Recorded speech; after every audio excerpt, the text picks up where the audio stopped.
Okay, so let's continue with this exercise,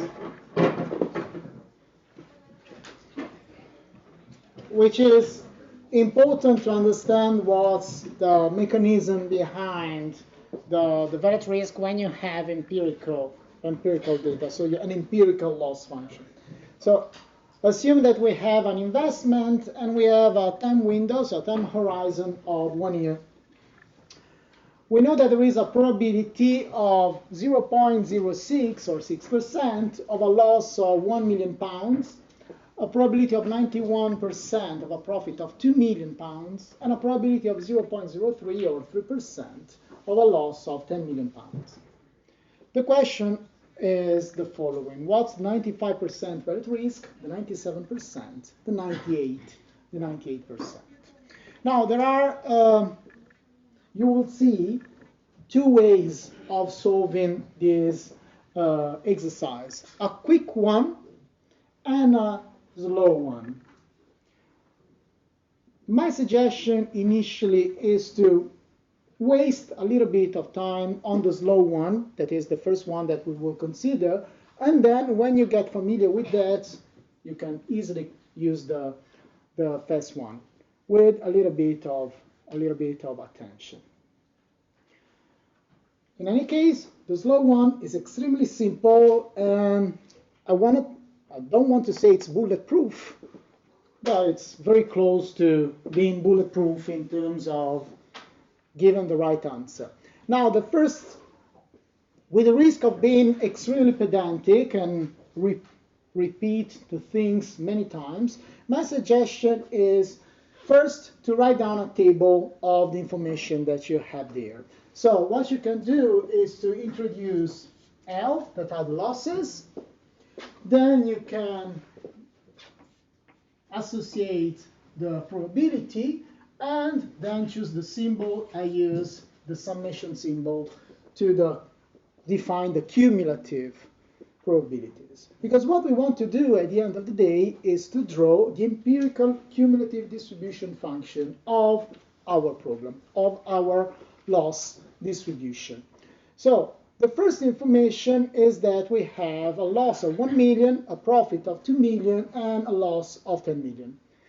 Recall that for us, profits are negative and losses are positive. So my suggestion is start from the biggest profit and grow towards the highest loss.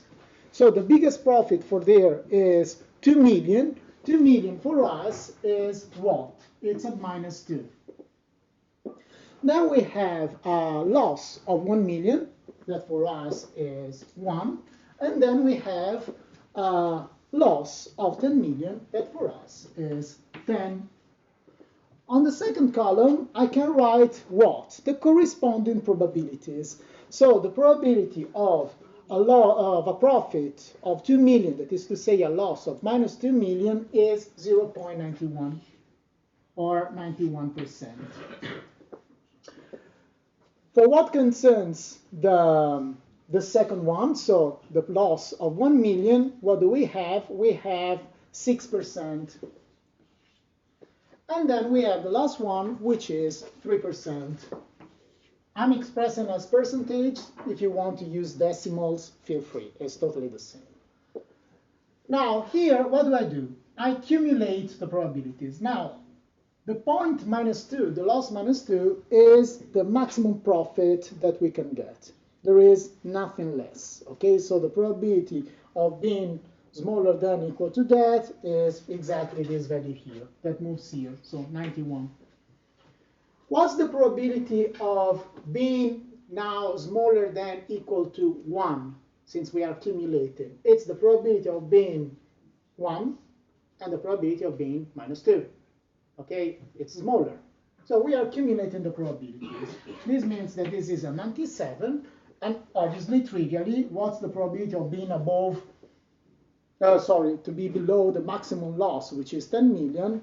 We get all the possibilities, so that probability will be 100%.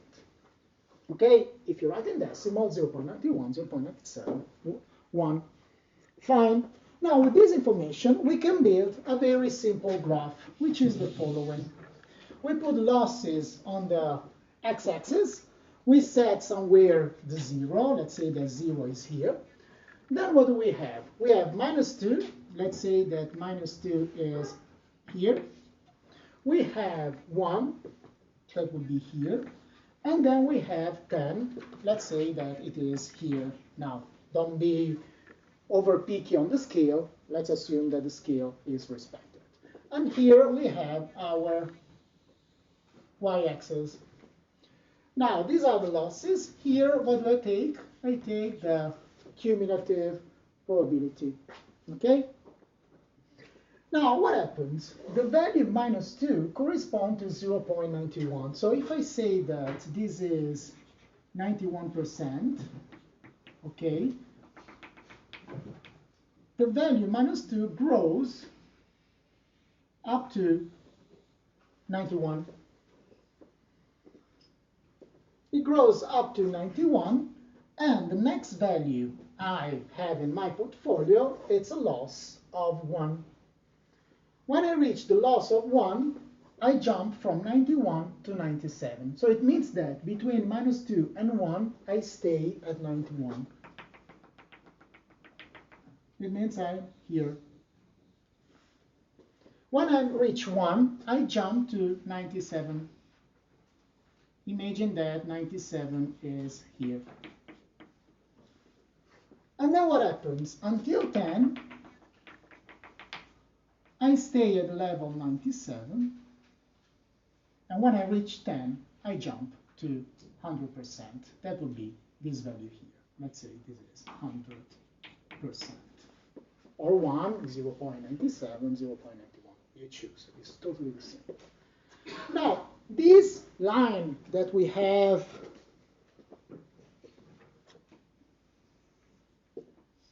just created and that now I underline in red is what a statistician would call the ECDF, the Empirical Cumulative Distribution Function, because it's cumulating the probabilities, and it's empirical because it's just based on our empirical data. It's a little bit more subtle than that, but for us it's more than enough. Now, imagine that I want to answer the question. I want to find the 95% valid risk. If I have this plot, and this plot is correct, it's extremely simple. I go on the y-axis, so on the x of my capital sigma, and I look for the value 0.95 or 95%. Now, you agree with me that the value 95% will be somewhere between 91 and 97, okay? Let's say that this is the value 95, okay? Now, what you have to do is just to draw an horizontal line passing through 95. More or less horizontal, okay? An horizontal line passing through 95. Where the horizontal line that you have just created crosses the CDF, here, you agree with me? I look down on the x-axis. This is the 95% valid risk. So that's the value such that if this is my loss distribution, 95% of the observations are smaller, 5% are larger. Now, we only have 3 values in that situation. If you have more, it's a little bit more complicated. Let's consider the 98% situation. We jump for a second over the 97. If I consider the 98%, you agree with me that 98 will be here between 97 and 100. If I do that, and I do the same thing as before, horizontal line, I cross here, go down. This is the 98% valid risk. Now, the tricky thing, and here you see what I was telling before about the convention, happens with the 97. With 97, we have a strange situation, because 97, first of all, is already here, so I don't have to add it. But it is just by chance. And if I draw the horizontal line, something strange happens. There is an overlap of this line with a segment of the ECDF, of the red one. Not just one point, an entire segment, okay? Because I go there and I take the entire segment. Now, a statistician would do the following. We'll take the first point in which I cross. 1. That would be what a statistician would do. In risk management, since we want to be conservative, so we want to be a little bit more conservative and being on the safer side, the convention is to take the average between the first and the last point of the crossing. The average of the segment. Okay? So I will take the average between 1 and 10. Here. What's this average? What's the average value between 1 and 10? 5.5. That's the valid risk. This is the 97% valid risk. So it's very important, not only for the sake of the exercise, but just because this is the way in which we play with valid risk. When there is the overlap on the segment, you take the average of the segment. Okay, it's very important.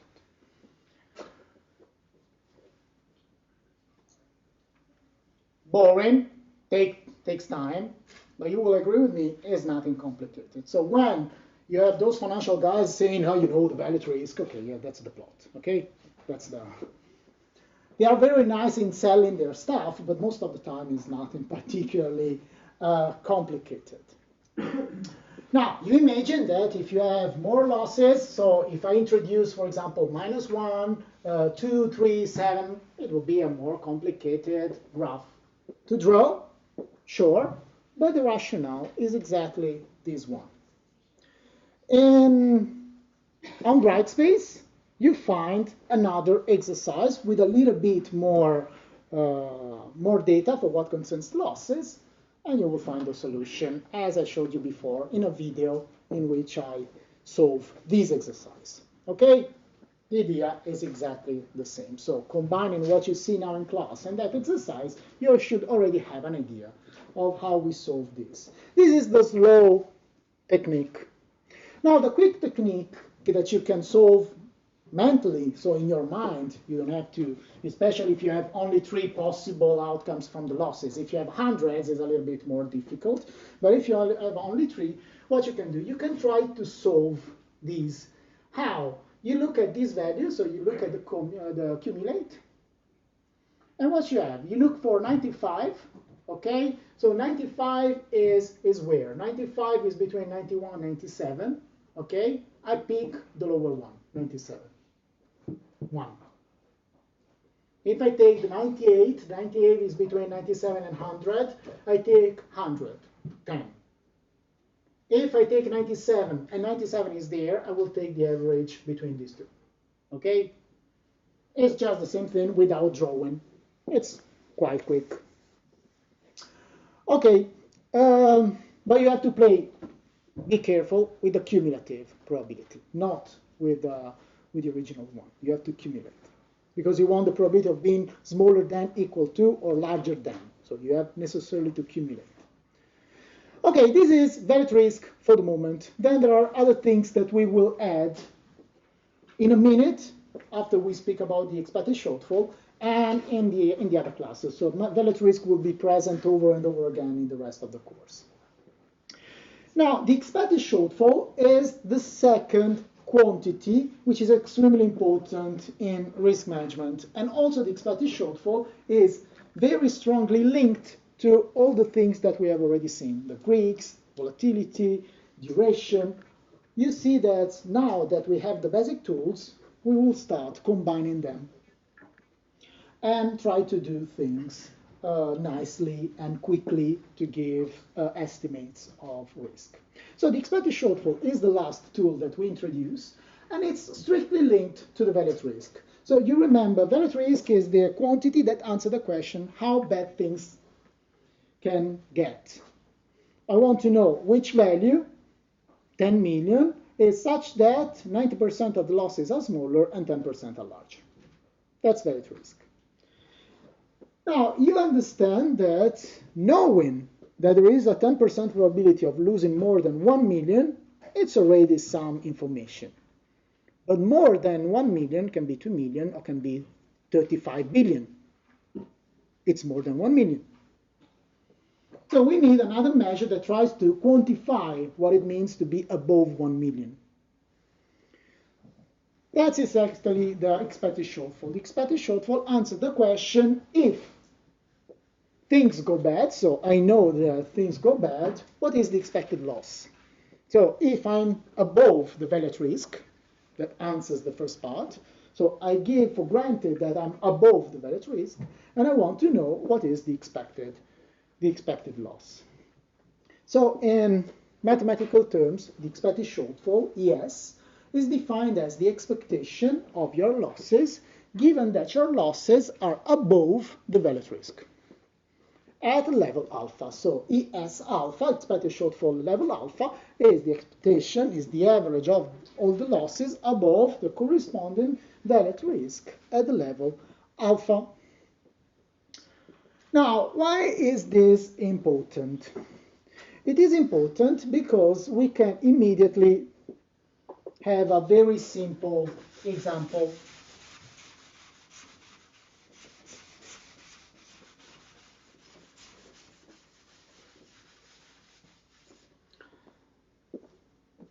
What I have written here. So imagine that I have two portfolios, okay? So the first one has a loss of -1, a loss of 1, and a loss of 5. The other one has a loss of -1, a loss of 1, and a loss of 8. For what concerns the probability of the losses, this is 0.92, or let's be consistent, 92%, 0.05%, so 5%, sorry, and 3%.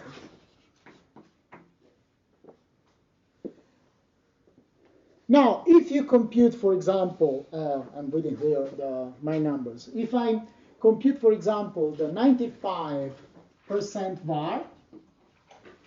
Where is the 95% var? 95, okay, this is 92. If I want to build my sigma, this is 92 plus 597 plus 300. Okay, I can draw my drawing. Do that is an exercise. Otherwise, I can use the trick of the table. So 95 is where? It's between 92 and 97. I pick the lower one.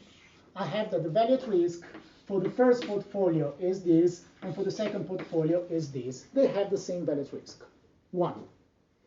But if I compute the average of the losses above, and we will see in a minute how, so it can be an exercise that you can try to solve again, I can already tell you that in the first case, the expected shortfall is 3.4, and the other case is 5.2, which makes sense because this is a 5 and this is an 8, so this is bigger.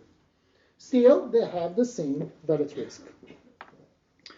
How we compute 3.4 and 5.2 will be clear in a second. So essentially, the idea is the following. We have possibly two distributions with the same value at risk, but you see in the drawing that the tail is different. In this case, it decays, let's say, in a quite standard way. Here there is a bump somewhere. So you can expect that, for example, under the second scenario, the expected shortfall will be larger because there is much more mass on higher values. Okay, let's see an exercise to see how we can actually compute the expected shortfall. A portfolio of loans may lead to the losses in the table. What is the expected shortfall for alpha equal to 0.95 and alpha equal to 0.99? Now, also for the expected shortfall, there are some little tricks that once you are familiar with these things are not fundamental. You can do whatever you want, but initially they can help you. And it's the following. I can already tell you that if I compute the 95% expected shortfall is 17.3, and in the 99% case is 22.5. How do I get those numbers?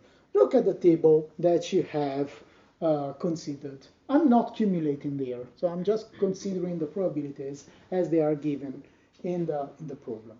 Now, my suggestion is always to consider the table in which you have ordered your losses from the smallest, so from the highest profit to the biggest, to the highest loss, and then look at the column of the probabilities that you have not cumulated, just the ones that you have copied from the exercise.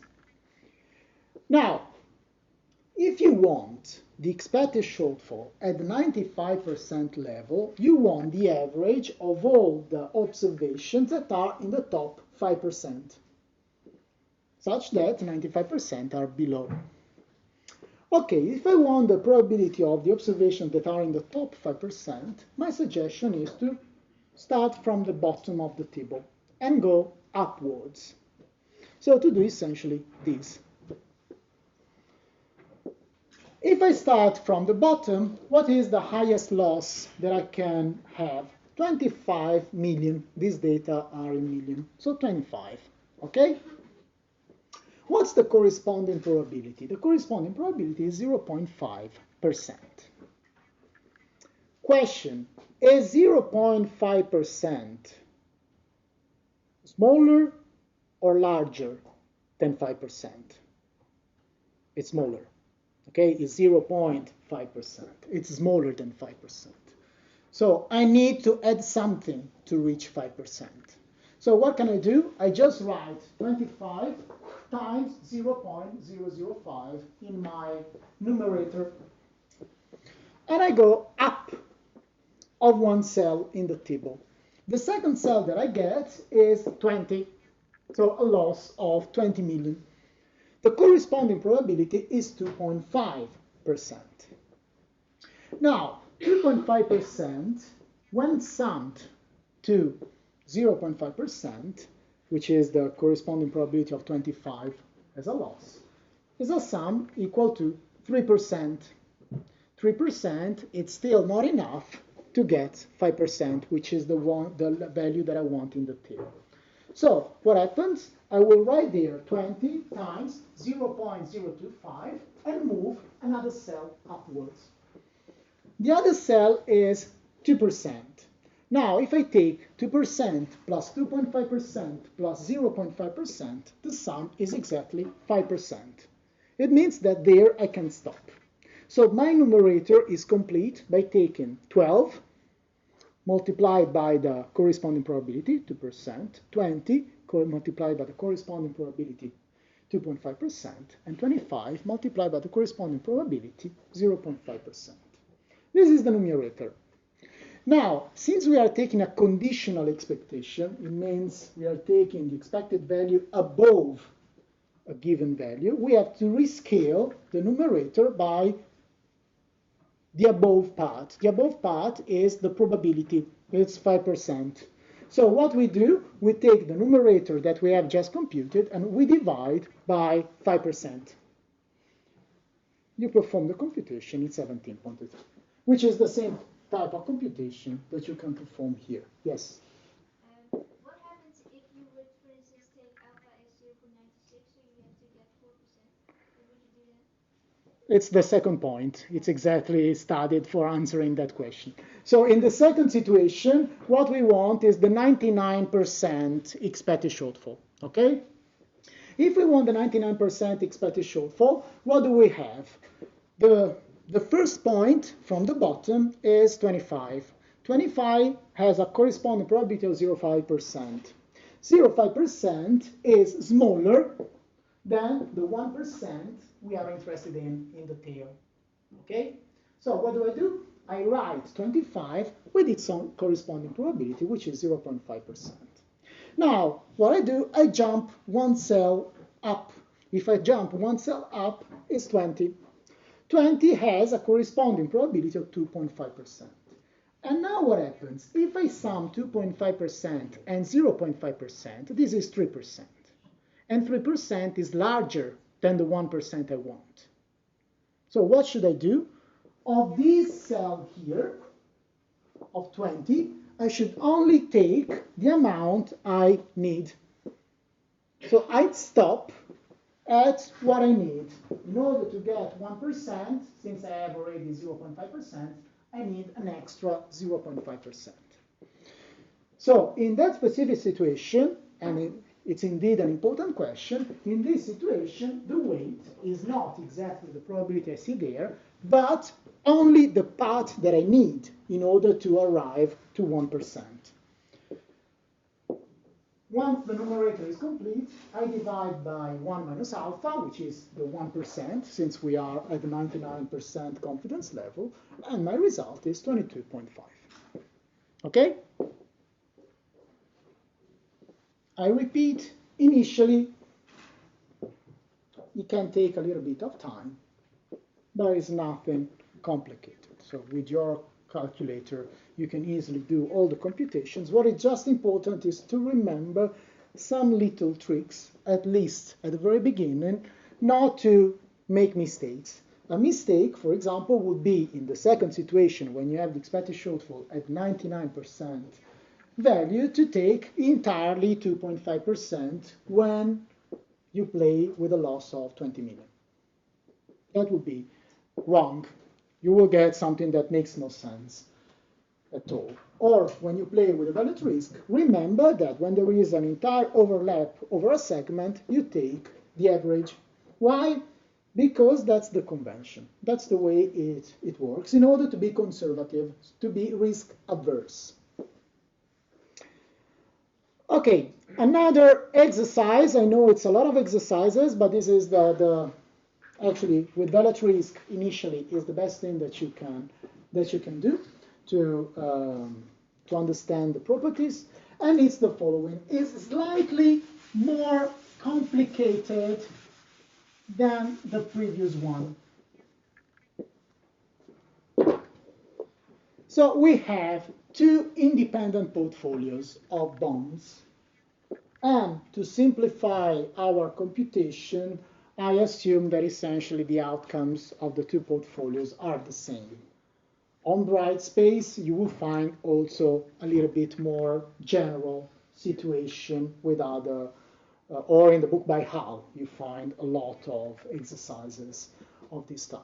So we have two independent portfolio bonds. They both have a probability of 2% of a loss of 10 million and a probability of 98% of a profit of 1 million pounds over 1 year time horizon. Okay?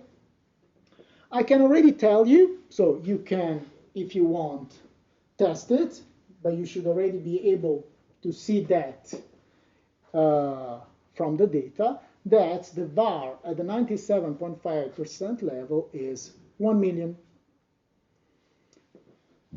profit, so minus 1. How can you do that? 98, if you start from the profits, that would be minus 1. 98 includes that. You take the lower, which is that, so it corresponds to 1 million. Minus 1 million, because it's a profit.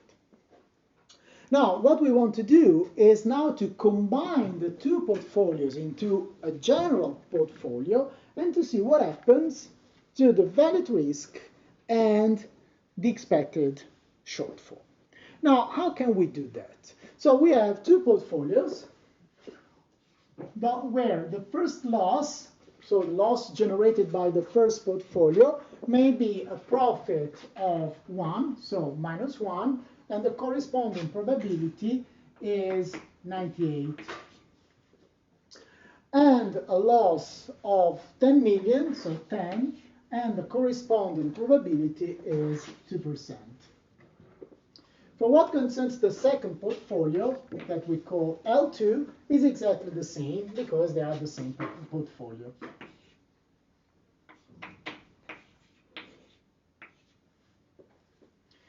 But now we are combining them into a bigger portfolio. And in order to simplify the treatment at the very beginning, we are assuming them to be independent. What does it mean to us, independent? It means that it can be the case that the first portfolio generates a loss and the other one a profit.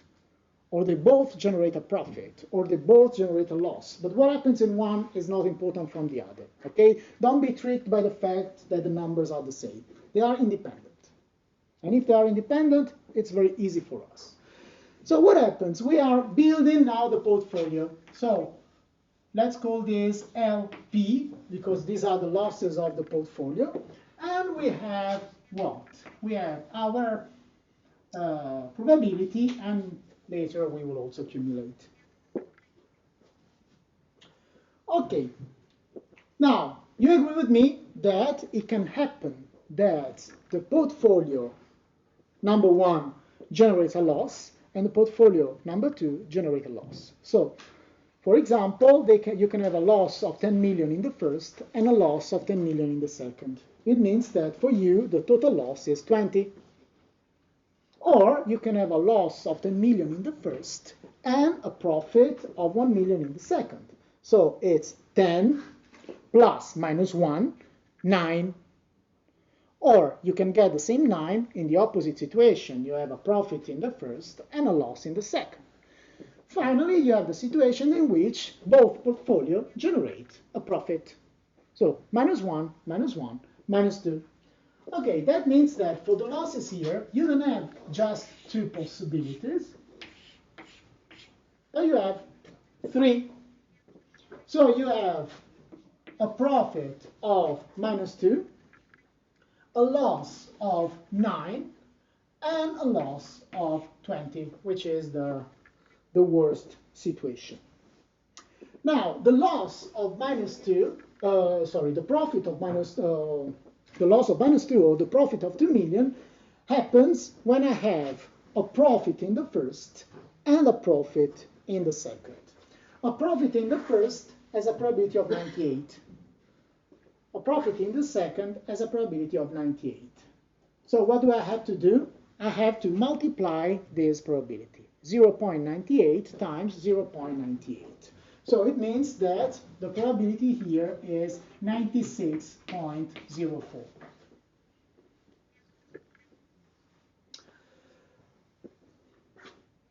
Then I have, on the opposite side, the loss of 20, the highest one. The loss of 20 corresponds to the case in which the first one generates a loss of 10 with a probability 2, and the second one generates a loss of 10 with a probability of 2%. Now, if I take 2% times 2%, or 0.02 times 0.02, what do I get? I get 0.0004. So in probabilistic terms, what do I have? I have 0.04. And then what happens? We have these.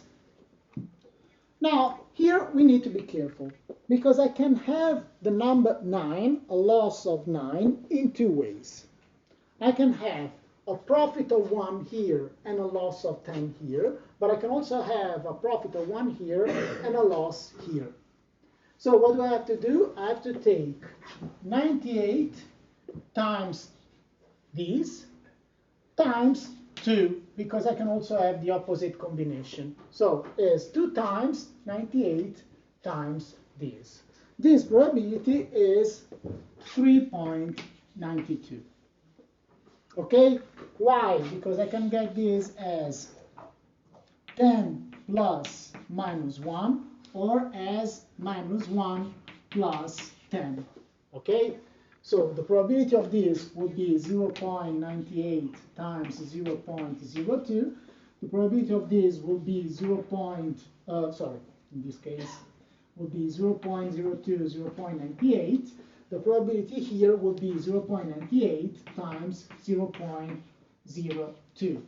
So they are essentially the same value. I can multiply by 2. Okay? Now, if I have this, what happens? I'm asked to compute the 97.5% value at risk. So if I do my plot, it's -2, it is 9, it is 20. Let's say that the 0 is here. Again, don't care about the scale. So what happens? I go here, then I go here, then I go here, then I go here, then I go here. And I will have here I'm the level 100%. Here I'm at level 96.04. And here, at this level here, I'm at the sum of 96.04, so it's 97.96. No, 99.96. Sorry. 99.96. So if I'm there, and now I'm asked where is the 97.5, as before, 97.5 will be somewhere here. So if I do that, I cross here, go down. This is the value at risk. Now, look what happens. I have a portfolio that has a value at risk at the level 97.5% of the portfolio equal to 9. Is 9 smaller than equal to the var at the 97.5% of the first plus the var at the 97.5% of the second? That would be 1 plus 1 equal 2. Do we have 9 smaller than equal to 2? So is the var of the portfolio smaller than equal to the sum of the vars of the original investments? No, because 9 is not smaller than 2. Why do we care? So why do we care by the fact that 9, it is not smaller than 2? Because this is a very simple plastic example that the value at risk tends not to be a coherent risk measure. It's not subadditive in general. And this is a very simple example of non-subadditivity of the value at risk. The value at risk is a measure of risk that, in general, it is not subadditive. Since it is not subadditive, it is not coherent according to the definition we gave yesterday.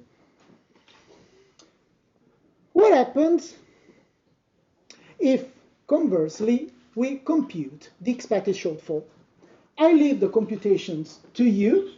You find the results there. If I compute at the level 97.5% the expected shortfall of each portfolio, it is 7.8 million. And if I compute the expected shortfall of the portfolio that combines the original two portfolio, this value is 9.18. 9.18 is smaller than the sum of 7.8 and 7.8. The expected shortfall is subadditive. And I can tell you that the expected shortfall, you can also verify if you want the other properties, the expected shortfall is coherent. So first big difference between the value at risk and the expected shortfall is that the value at risk is not in general coherent. It can be, but not in general. The expected shortfall is always coherent, as essentially all averages is always coherent. So when we will enter together a little bit more in the discussion of the Basel framework, you can understand why in the Basel II framework that was supposed to enter in full force in 2008 and then was amended because of the crisis, and we arrived to Basel III, you can see why in Basel III and in what will be in the future, if they keep giving the same names, Basel IV, the expected shortfall is gaining importance with respect to the valid risk. In Basel II, it was essentially the valid risk everywhere. Now, the valid risk, most of the time, is at least escorted by the expected shortfall, if not completely substituted by the expected shortfall. One of the reasons is that the valid risk is not, generally speaking, coherent. And if it's not coherent, what is the point of not being coherent? The fact of not being coherent that we have shown with this very simple exercise, but can also be shown formally, so you can prove it, it's nothing particularly complicated, but it is beyond the scope of our course. If you consider the valid risk, since it is not in general subadditive, it is not in general in favor of diversification of risk. So you can arrive to the paradox in which you diversify a portfolio because you know that diversification is something positive, and you end up with a risk measure, your VAR, that increases. And it increases more than just putting together the investments. So it's not extremely nice in many situations. Now, there are situations in which the valid risk actually is subadditive. We will see them together. There are situations in which the valid risk is subadditive, and since it fulfills all the other properties, it also becomes coherent. But they are very specific. One is when you have the normal distribution. Again,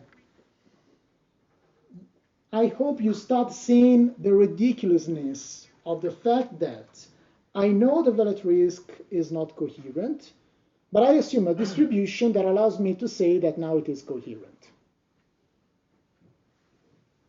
True, but then if your distribution, the normal, is not representative of the phenomenon, I don't know how clever you are. Still, happens. So if you have a distribution which is normal, or a class of distributions, we will say something later in the course that is called elliptical. An elliptical distribution is every distribution that, if you want, can be obtained by stretching and shifting a little bit a normal distribution. Okay, the T distribution is an example of elliptical distribution. And in fact, you know that in the limit it behaves like a normal. Okay, so under this type of distribution, the valid risk is coherent because it is subadditive. Or if you have a portfolio which is comonotonic, again, you remember I told you that comonotonicity is important. Comonotonicity means that I have a portfolio in which all the assets are perfectly dependent positively. So if one grows, all the other grows, maybe with different levels of growth, but they all move in the same direction. If one grows, they all grow. If one decreases, they all decreases. In that situation, you have that the valid risk is again coherent and subadditive. But it's exactly a situation in which there is no diversification, because you have a portfolio that moves exactly in the same direction. So what we will do next week is to just briefly complete something that we have to say about the valid risk and the expected shortfall. That is to say, assume that I have computed the valid risk. Is there a way to test that this number makes sense? So we will introduce the so-called back testing to understand if the number we have computed is meaningful. And after that, we will enter into the modeling of market, credit, operational, because now we have all the tools, at least the basic tools, that we need in order to go on. Okay, so see you next week.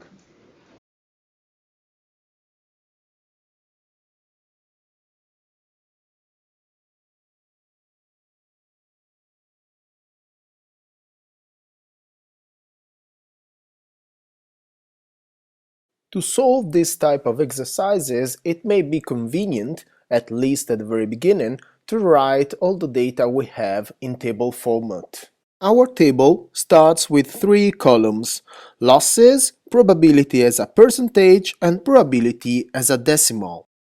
Losses must be sorted from the smallest to the largest, we can use quantities in million. A gain of 5 corresponds to a loss of -5, the same for a gain of 2. Then we have 3 and 8 for actual losses.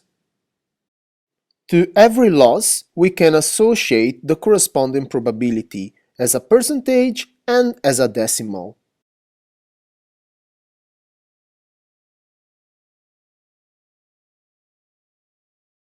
We then add a fourth column containing the cumulative probabilities as decimals 0.94, 0.97, 0.99, and 1.